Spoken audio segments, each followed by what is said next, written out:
Welcome to MoFo's Asia Sustainability Puzzle Series. My name is Marcia Ellis. I am Global Co-Chair of MoFo's Private Equity Practice. In our 2022 report, we concluded that sustainability work had become a clear priority for GPs headquartered in Asia, with most organizations devoting increasingly significant resources to this area. However, we also noted that work was at an early stage for many in the region.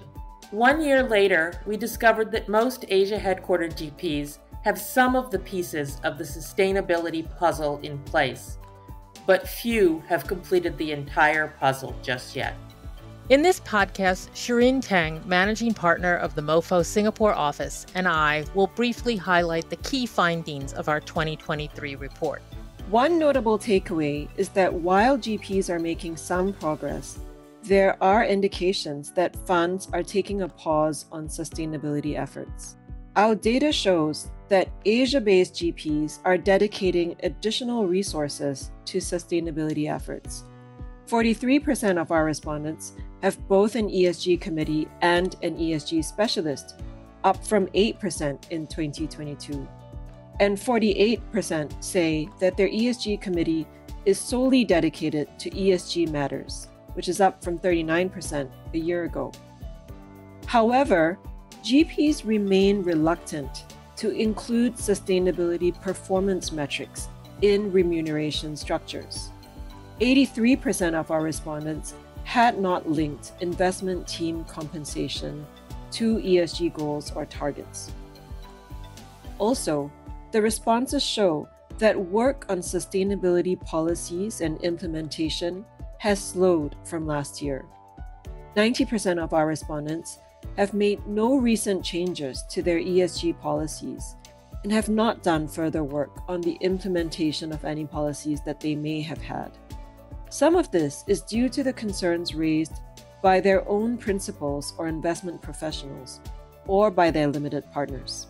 There are many factors that may be resulting in GPs taking a bit of a pause on rolling out additional sustainability policies, including the uncertain economic environment, which may be resulting in shifted priorities, and concern about political backlash against ESG policies in global markets, particularly in the US. Marcia will be discussing the impact of this backlash on Asia-headquartered GPs with the head of our global ESG practice, Susan McCormack, in a subsequent podcast in this series.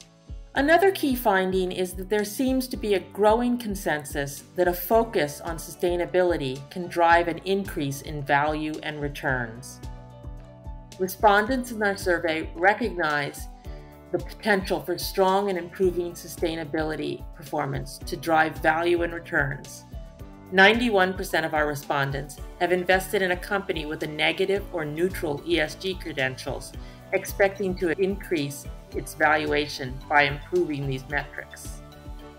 84% of our respondents believe positive ESG metrics will increase the valuation of a target. 71% of respondents say ESG was part of the investment thesis when they went through a portfolio exit.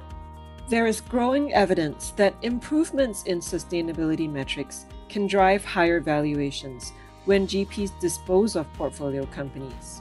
As regulations in the EU and elsewhere begin to require disclosure of, for example, carbon emissions throughout the supply chain, portfolio companies will be put under pressure by their customers to reduce emissions and will lose business if they can't keep up with and in fact exceed their competitors in terms of sustainability metrics.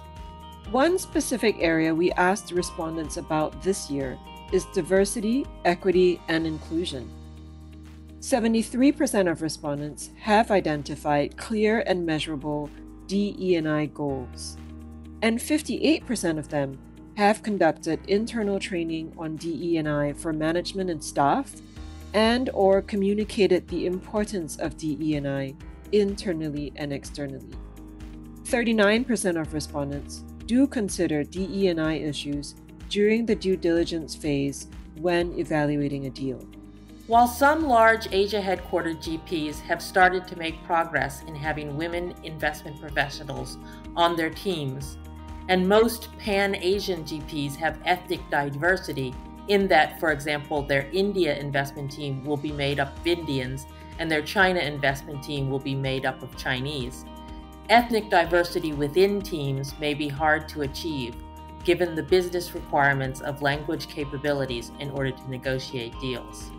Clearly, more work needs to be done on defining what diversity should mean at Asia-headquartered PE funds.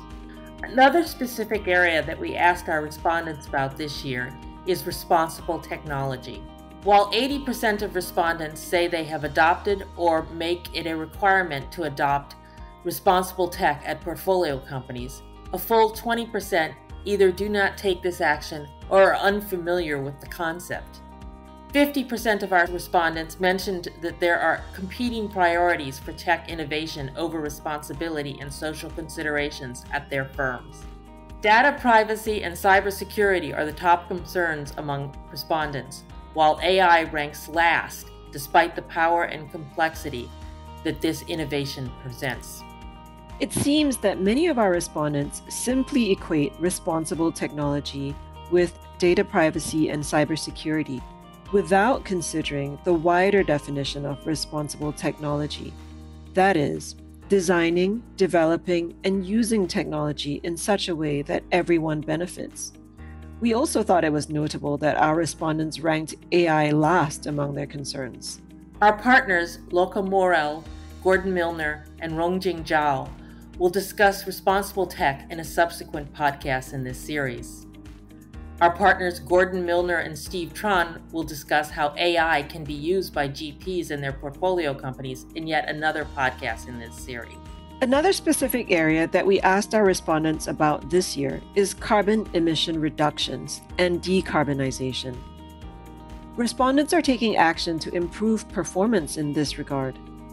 91% have formal procedures at the fund or portfolio level for collecting, analyzing, and reporting on climate-related data.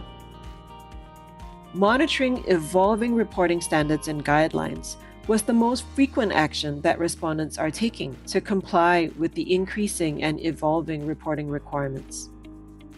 Many of them are also turning to third-party professionals to assist with ESG matters, with 86% of respondents seeking third-party assistance with policymaking, procedure formulation, and KPI design. Reducing carbon emissions is quickly becoming an economic necessity as customers, who themselves are under scrutiny to reduce carbon emissions in their entire supply chains, demand that companies reduce their emissions, or they will take their business elsewhere.